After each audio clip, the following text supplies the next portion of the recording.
All right. Around as Climbing the Pocket Network presents Jason and the boys talking everything Minnesota Vikings. Watch the countdown timer. Away we go again. Lost like I'm lost on purpose. If found, please return to. Girl, don't you know I'm lost on the road? I've been here before. When I get home, girl, don't you know I'm lost on the road? I've been here before. When I get home, my vision blurry, I'm paying the cost. I'm not enough. In fact, it's even better when you're not involved. When I miss your call, I feel that I evolve. Cause as you mentioned, I am more dependent than a college student on their parents or an old person on their pension. Not to mention, when you hit me on WhatsApp without attention, and a bad booty bitch walks in, she looks tempting. Look, my Achilles heel is when I say what I feel, you say, baby, come home, and I don't think that I will, cause all this motherfucking stress is gonna get me killed. Woo. Girl, don't you know I'm lost on the road? I've been here before. When I get home, girl, don't you know I'm lost on the road? I've been here before. When I get home, Huddle around as Climbing the Pocket Network presents Jason and the boys talking everything Minnesota Vikings. No, I can't play these games. No, you can't disrespect and call me names. Sending me signals like you about to switch lanes. Well, go on, do your thing. Go on, do your thing. I mix champagne and propane, get lit. I'm trying to forget all the things that you said, all the things that we did. Girl, don't you know I'm lost on the road? I've been here before. When I get home, girl, don't you know I'm lost on the road? I've been here before. When I get home,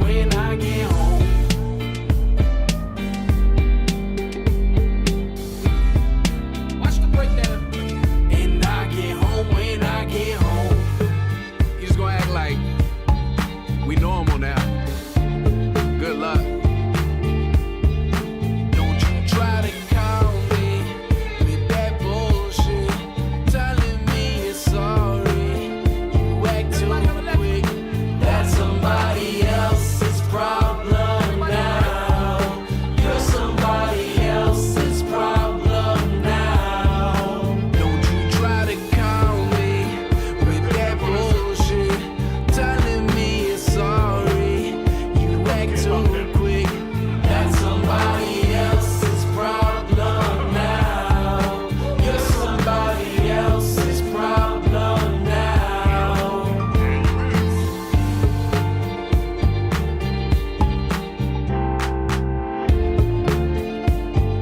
Welcome to Climbing the Pocket Network's In the Huddle, where your favorite Climbing the Pocket personalities get together and talk all things Minnesota Vikings.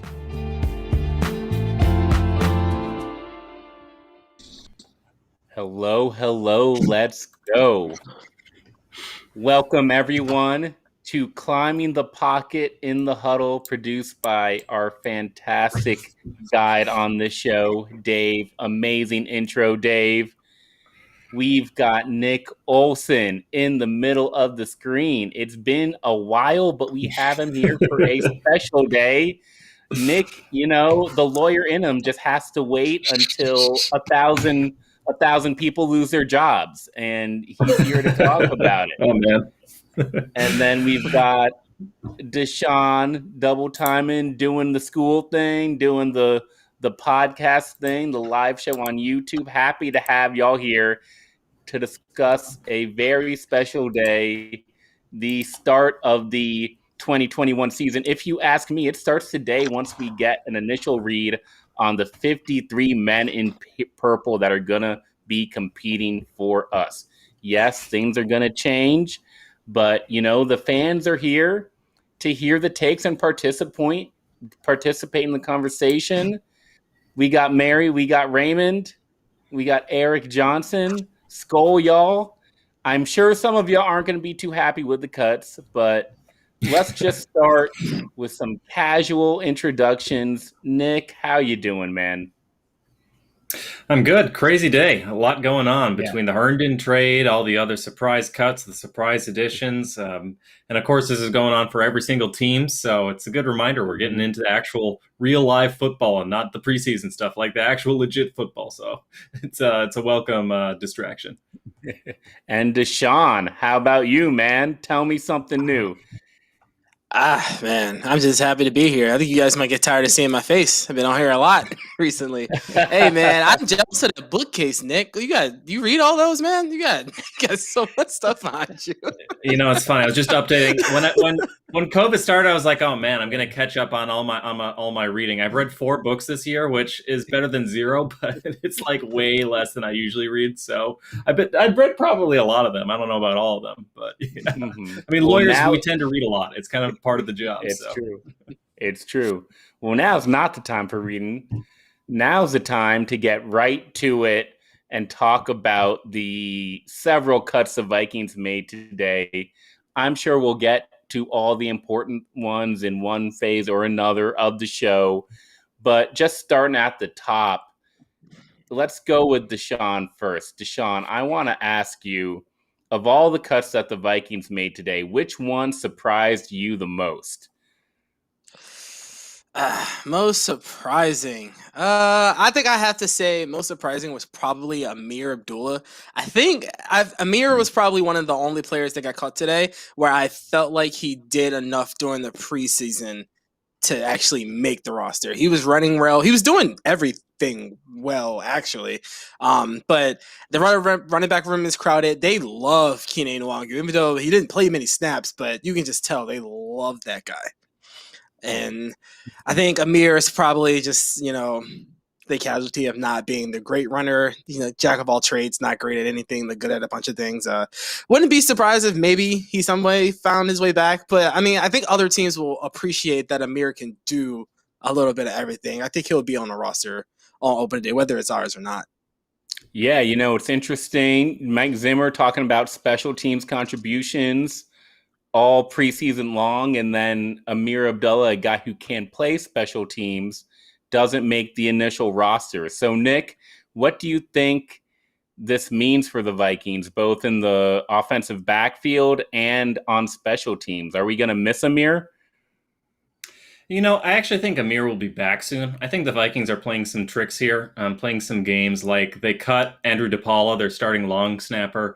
I don't think that's because they're unhappy with DePaula's performance. I think it's just because, I think it's the Cowboys are doing the same thing where they cut their starting long snapper just because they're fairly confident nobody's going to sign their starting long snapper. So they're moving a few things around. We got a similar report today with Everson Griffen being cut, who for me was the biggest surprise because I thought he showed out in the preseason, showed he's still in pretty good shape and still has a lot of pass rush savvy. So I thought I was impressed with what he did in the preseason. Was ready for him to get to going, and then they cut him. But then it immediately came out like 15 minutes later. Oh, the team expects him to be back shortly. This is more of a procedural move. So I think Abdullah is the same way. I think Abdullah will be re-signed, provided he goes unclaimed on waivers or doesn't get signed as a free agent in the next 24 hours. I think he'll be re-signed once Kene Nwangwu goes on injured reserve, which I think he will, just because he's a little banged up. And they can probably, this year it's back to being just a 3-week injured reserve, but rather than what was previously 6 weeks he had to stay on injured reserve. So I think Kene will be back, or I think Abdullah will be back soon. I agree with what Deshaun was saying, though. I thought Abdullah had a really good preseason and looked good, and he was running like wide receiver routes out wide. That was impressive stuff, and he looked sharp as a runner. He was making sharp cuts. He was showing the explosiveness. So I think he can be a contributor, not only as a rotational back. I mean, Madison is still banged up. Dalvin Cook I don't think he's still ever played all 16 games in a year. So you need that running back depth.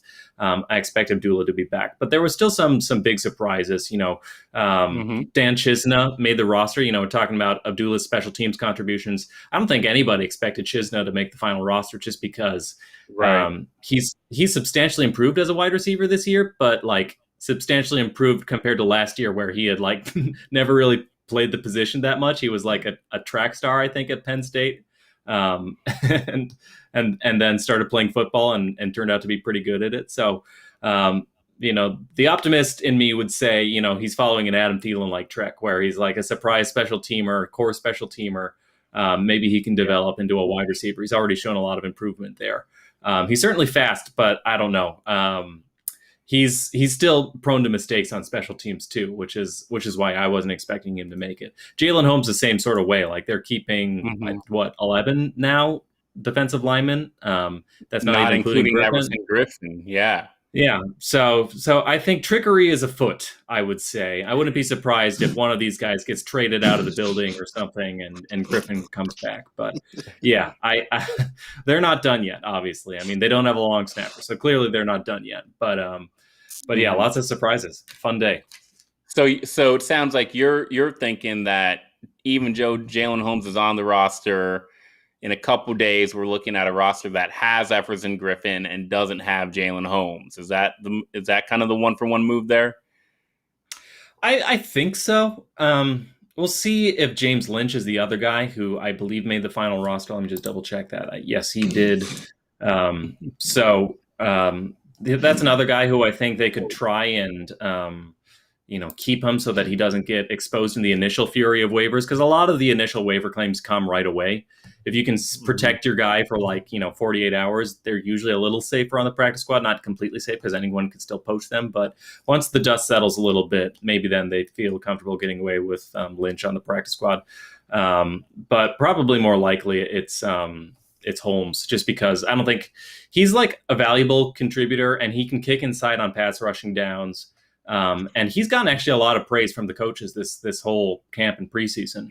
So maybe it shouldn't surprise us too much. But I do think the idea is maybe it's Weatherly who's on the bubble, just as a guy who, now that he hasn't won the spot, I actually saw Brandon Thorne tease out that maybe Weatherly could be traded to the Jets after they lost Carl Lawson. So the Vikings they don't have a lot of depth at a lot of positions necessarily. One place they really do is the defensive line. So would not be shocked at all if the reason they're keeping all these defensive linemen is as trade bait. So I think that's what will happen. And that's probably what's going to make space for Griffen to come back.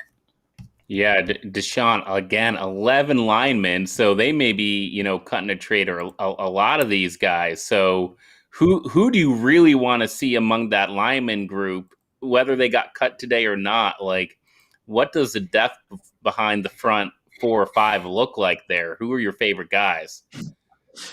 I like James Lynch, man.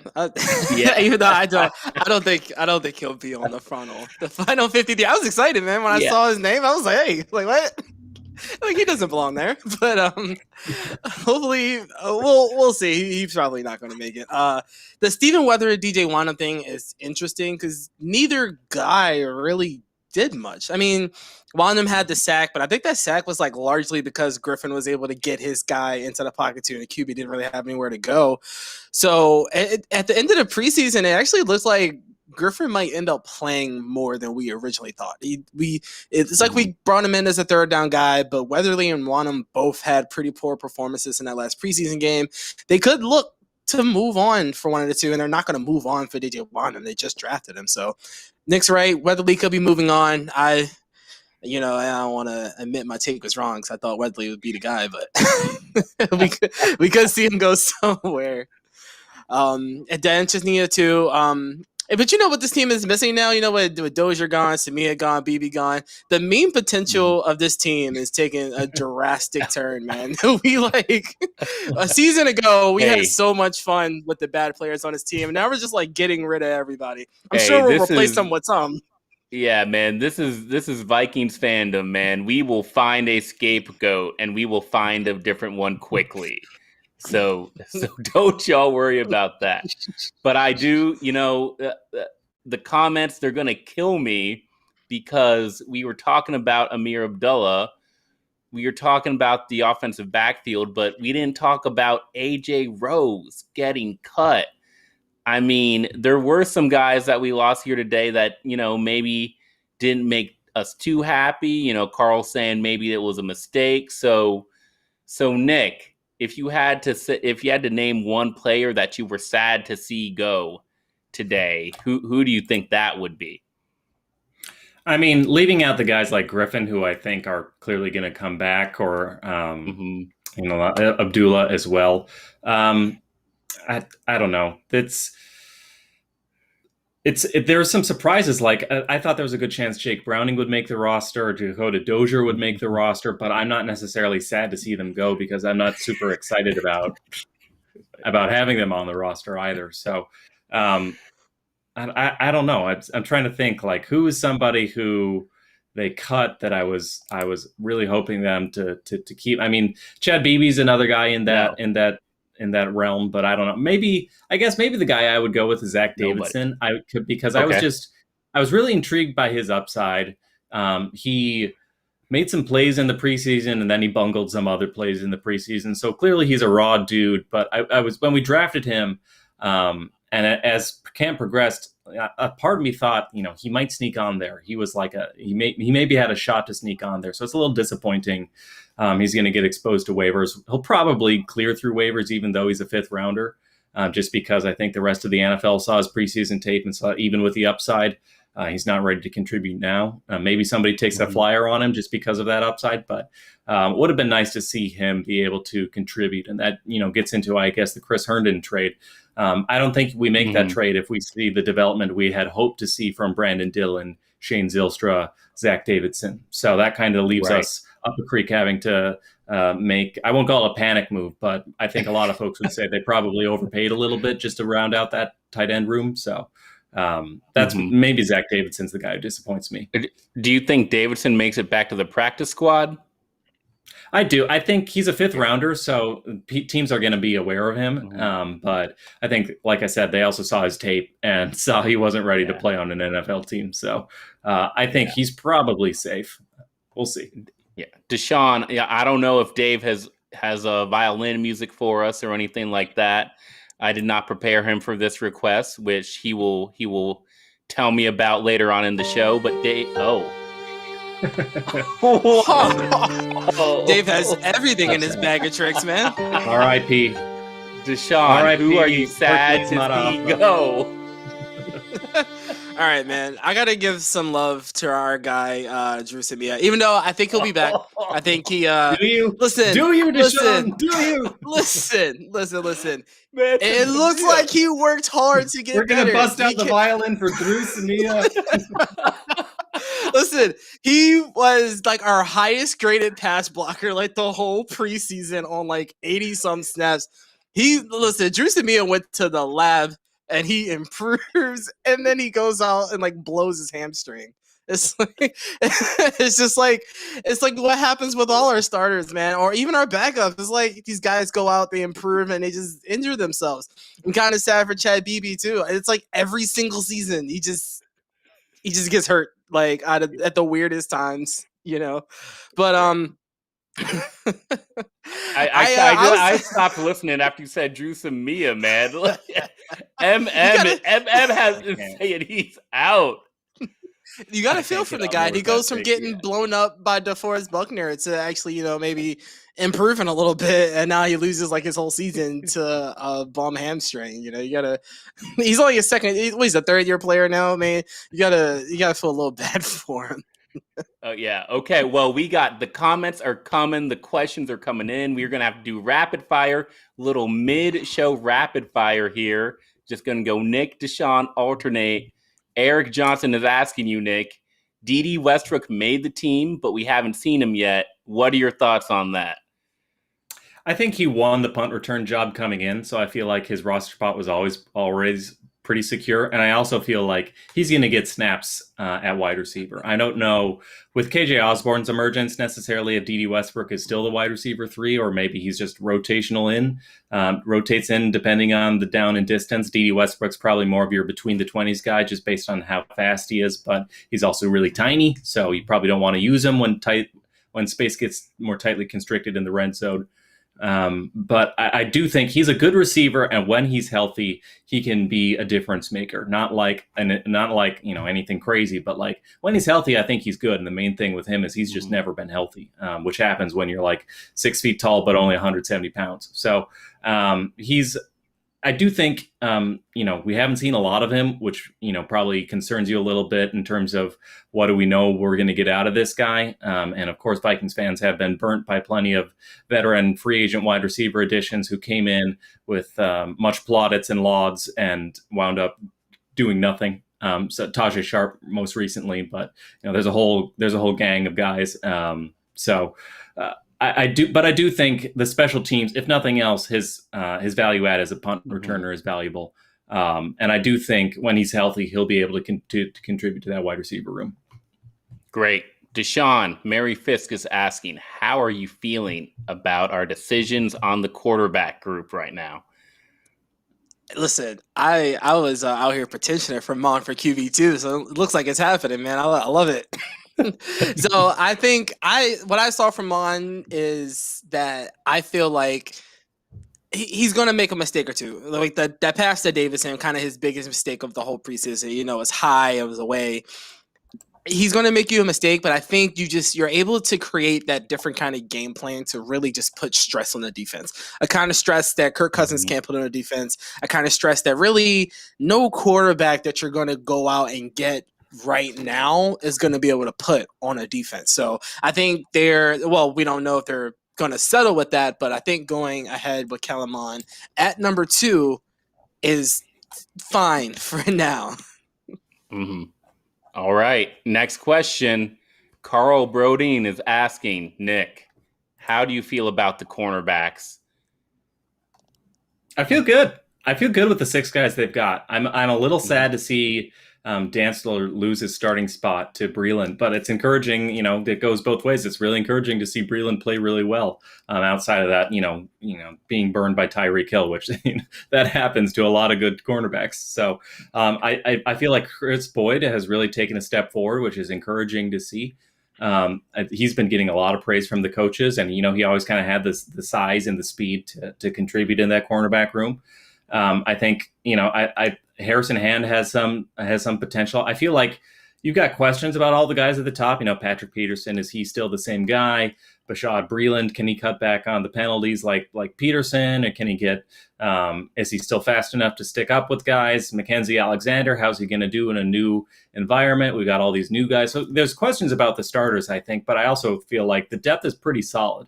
I'm not that worried if Breeland gets nicked up, that Cam Dantzler has to come in, because he was our best guy last year. So I feel like it's a good group, and the fact that guys like Boyd have stepped up a little bit makes me feel a lot more comfortable about this group heading into this year compared to last year. So yeah, pairs well with the defensive linemen that they have. So, and of course, it's Eric Kendricks and Anthony Barr there in the middle of that defense. So it's good to be feeling good about the secondary, all those other things considered on the defensive side of the ball. All right, y'all. That's the rapid fire. Now we're going to get into the true meat of the show, because it wasn't just people getting fired today. It wasn't just people getting cut.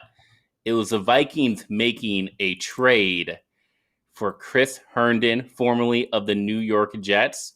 They sent a 4th round pick. They sent a 4th round pick. They got back a 6th round pick, and the former 2018 4th round tight end from the New York Jets.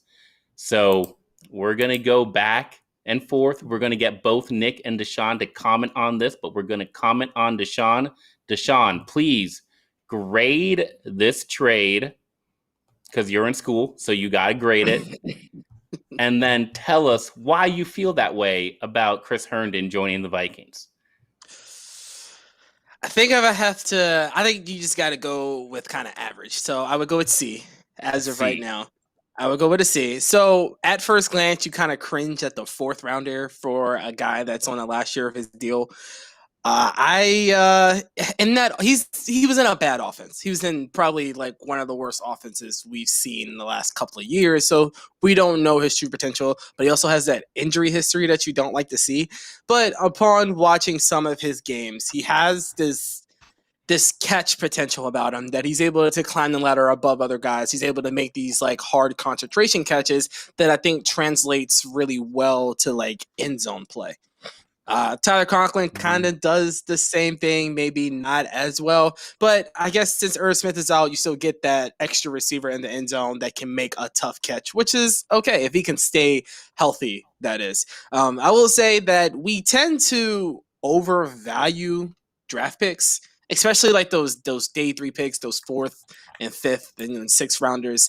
Usually they don't really materialize into much. So if you're taking a 4th rounder on a guy who you think's going to be an acceptable stopgap, it's probably not that bad. And as we've seen, the Vikings believe they are all in on this season. Like they think like this is it. So sending that 4th rounder isn't terrible. Would I have done it? Probably not, but I can see the rationale behind it. We'll have to see how it plays out. But on first glance, it's not terrible. It's not great. All right. I think that's a solid take. Deshaun's giving it a C. If you're in the comments, I want y'all to pop in some grades as well. Tell me how you feel. Nick, please grade the Chris Herdon trade and tell us why. Yeah, Herndon's an interesting guy. He's certainly better than the tight ends you would find on waivers, I think, for the most part. Although there are a couple guys there that I had my eyes on a little bit. Was surprised to see wind up. Like the guy from the Bills, guy from the Bucks. But Herndon's really interesting because he came on really strong as a rookie, had a really strong rookie year, and then due to injuries, suspension after a DUI back in 2019, kind of hasn't really put it together. And then just being stuck in Jets land where careers go to die. Sorry for any Jets fans out there, but it's just it's always hard. It's always hard to judge players. It's always hard to judge players in bad situations because you never know. The same reason Panthers are taking a shot on Sam Darnold. Maybe if you just get him out of there, you'll see something new in a greener pasture. So I do think they don't make this move, and I do think the Jets don't get a 4th rounder for it if it weren't for the fact that they're worried about the tight end depth and they're worried about Irv Smith's availability. So that much makes me think this is. They were operating with low leverage and they allowed themselves to be paid more than they would normally have to. So it's a little bit too much draft compensation. When they first announced they were acquiring Chris Herdon, I was like, okay, rookie in the last year of his deal, but he's been banged up, hasn't really amounted to much. I'm interested, take a flyer on him for like a 6th, sure. When it came back, it was swapping a 4th for a 6th, with probably a little bit more like a high 5th by the Jimmy Johnson chart. Maybe a little bit less if you consider the fact that teams underrate late round picks a little bit. So there's not as much of a difference between a 4th and a 6th as you might think. But even then, I think it was probably a little bit of an overpay. At the same time, I'm not a huge fan of Tyler Conklin, and we know the team isn't high on Brandon Dillon, Zach Davidson, Shane Zylstra. So I get trying to do something, and I do think Herndon. One thing I'll say about Herndon, haven't really talked about him as a player yet. He can line up at the Y and block dudes, so that's a big thing, and it's something that I don't really think Conklin or Dillon can do, and I know Zach Davidson and Shane Zylstra can't do. So just having a guy who can actually line up in line and block dudes, block defensive ends, get a piece of them, that's valuable. He's, I'm not going to say he's like Kyle Pitts or anything, but he's a plus athlete, I think, for the position, even if his testing doesn't necessarily suggest it. He's got a big frame, so he's, he can be your target guy in the end zone. So, he's not quite like Kyle Rudolph, I guess, but, he has a chance to be something interesting. And it does help that rather than paying him like the $2.2 million he was due because of his performance escalators in his rookie contract, they're basically paying him the minimum. So Jets basically paid him a bonus before he went out the door. So that all makes it offset. Overall, I would say probably, where does that get you as a grade? Below average, probably like a C minus. I kind of get it. It's not like an F or anything. I'm not like going to fire anybody over this. It's kind of not that big of a deal. And I do see, you can certainly see a scenario where like Herndon bounces back and it's like, oh dang, this guy just needed to get out of Adam Gase's clutches and he's got some real talent. So you can see him contributing. I will definitely give the Vikings pro scouts the benefit of the doubt because they've definitely hit on some guys before. But right now it seems like they did the same thing with Yannick Ngakoue. They did the same thing with Sam Bradford. They don't necessarily need to make a trade for these dudes heading into the season. And usually when they have themselves over a barrel, these trades end up not looking good in hindsight. So that's why I'm a little suspect, but I can certainly see it panning out too. Okay, I don't think anybody can argue that. Who's tight end 1, Nick? For now, Conklin, I think by the end of the year, if Irv Smith is assuming, I mean, it's Irv Smith, obviously, if he's healthy. Right, But if Irv is out of the picture, I think Herndon's a better player than Tyler Conklin. So Herndon's tight end 1. Deshaun? Yeah. Once you get into the playbook, yeah. Yeah, Conklin's my man, bro. I think Conklin tight end 1 the whole season. Listen, I love me some Tyler Conklin, man. They gotta go out there compete. Tyler Conklin literally was featured on Vikings.com, was featured on the main feed as being ready to rise to the occasion. And the next day, you don't get that baby Gronk name for no reason, my man. You listen, he's gonna go out there and show it. I have to get me a Gronklin jersey.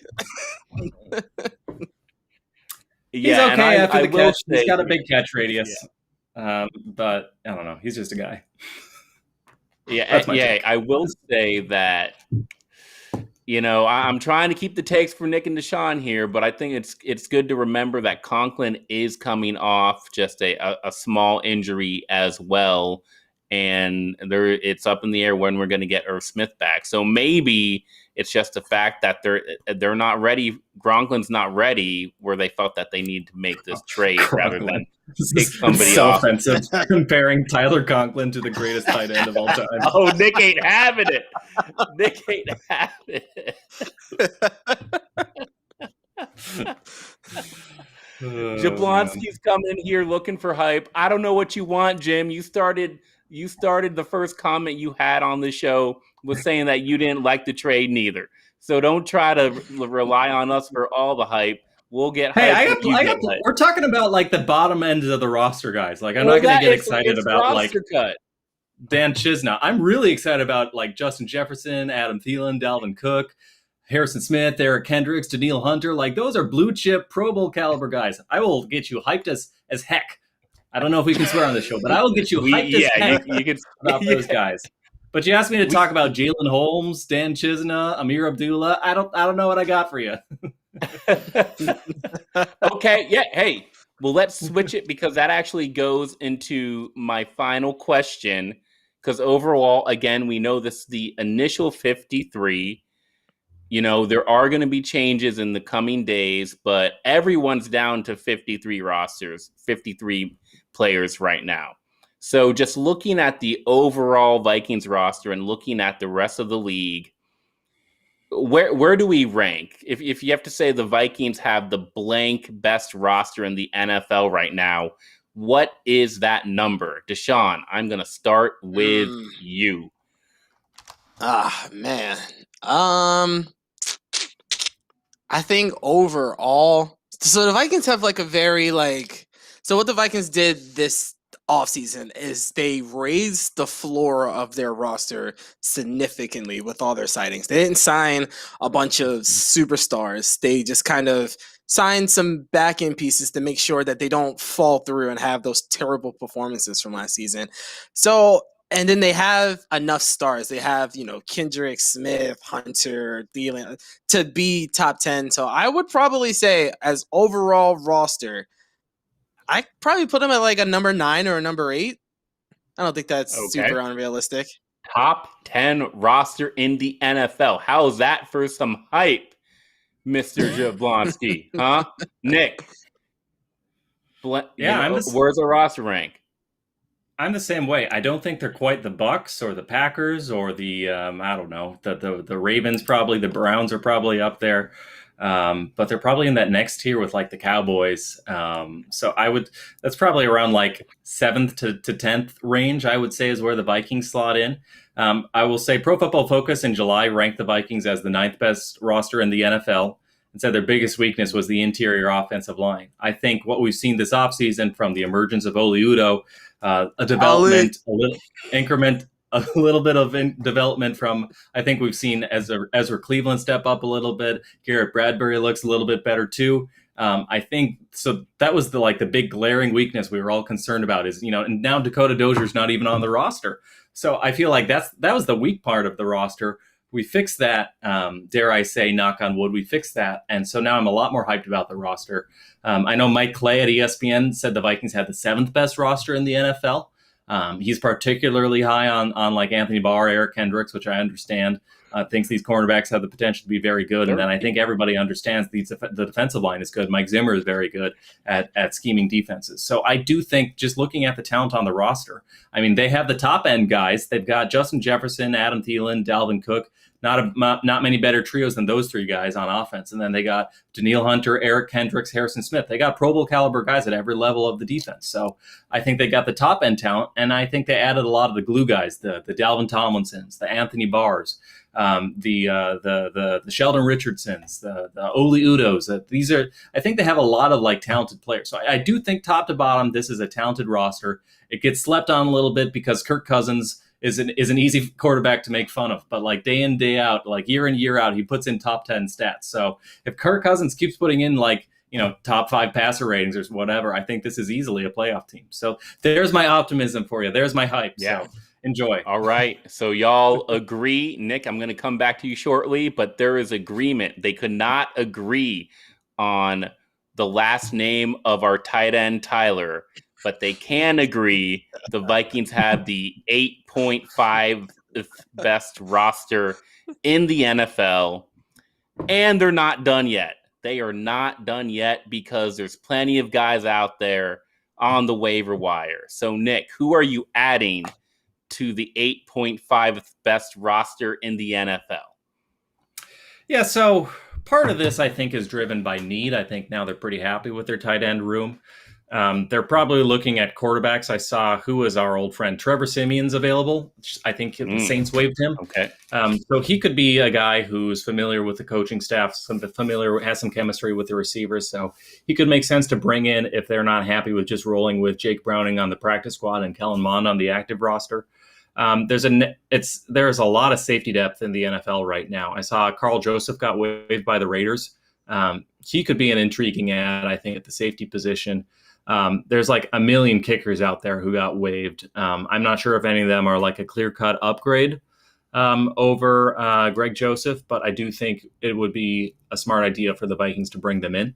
I was really surprised the Packers made that trade for the Rams backup punter and waived J.K. Scott, because like J.K. Scott's like a really good punter, or at least I thought he was.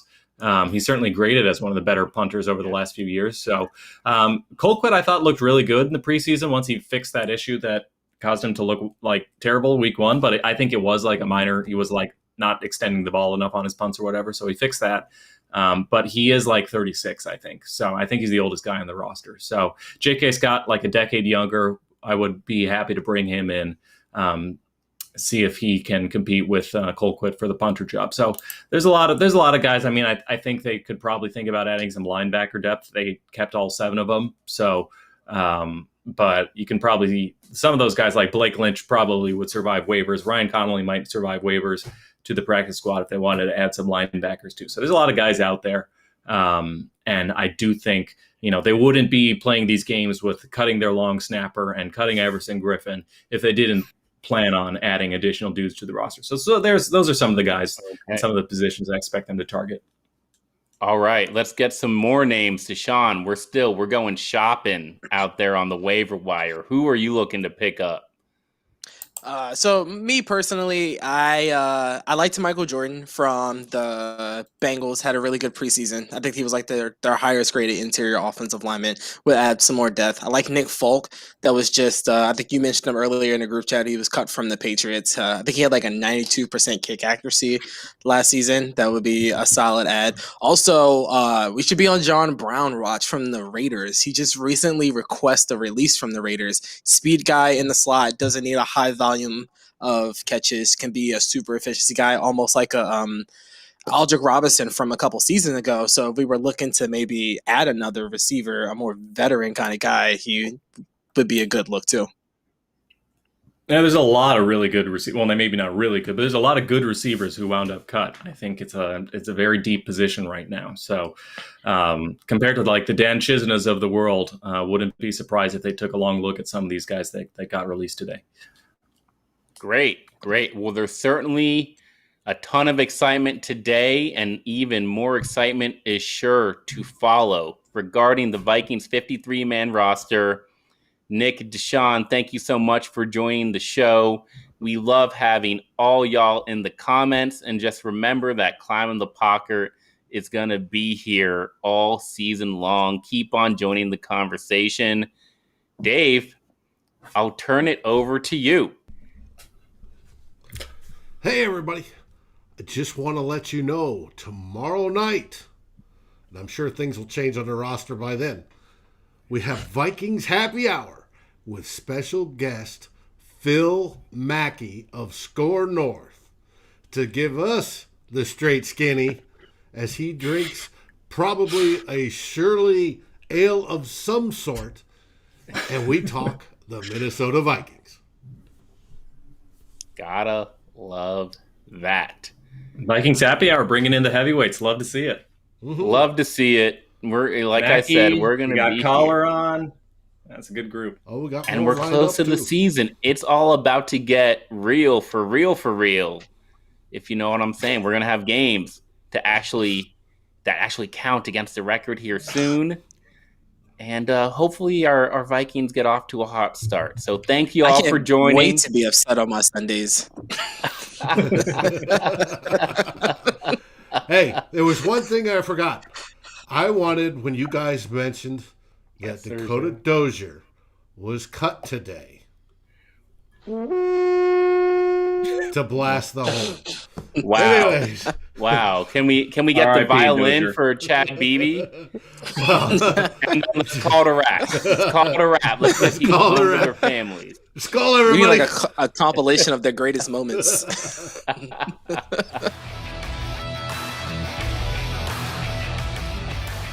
Thanks for watching. Like, subscribe, and ring the bell.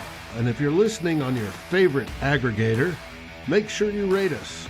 And always feel free to join the conversation here at Climbing the Pocket. Skull, everybody.